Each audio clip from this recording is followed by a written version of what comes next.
विधान भवनात काल झालेल्या प्रकारामध्ये अटकेत असलेले नितीन देशमुख यांना आता पोलीस स्टेशनमधनं कोर्टात हजर केलं जात आहे आणि त्याचवेळी मरीन ड्राइव्ह पोलिसांची गाडी बंद पडली आणि गाडी बंद पडल्यामुळे पोलिसांना धक्का मारून त्या ठिकाणी न्यायालयात नेलं जात आहे। मात्र आता गाडी बंद पडल्यामुळे या ठिकाणी देशमुख यांना आता कोर्टात नेताना अडचण निर्माण झालेली आहे। पोलीस हे प्रयत्न करताना आपल्याला पाहायला मिळत आहेत।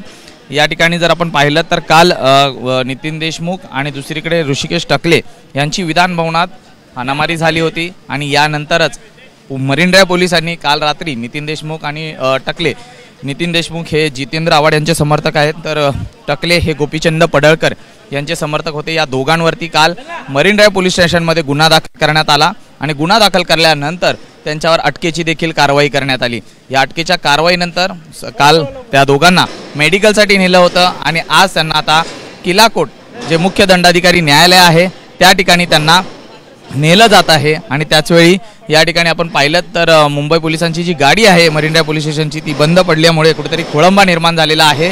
आता कोर्टात हजर केल्यानंतर पोलीस कस्टडी ही दोघांना दिली जाईल। आज विधानसभा अध्यक्ष राहुल नार्वेकर यांनी देखील यामध्ये आपला व्यक्त केलेला आहे, जो अहवाल आला होता तो व्यक्त केला होता।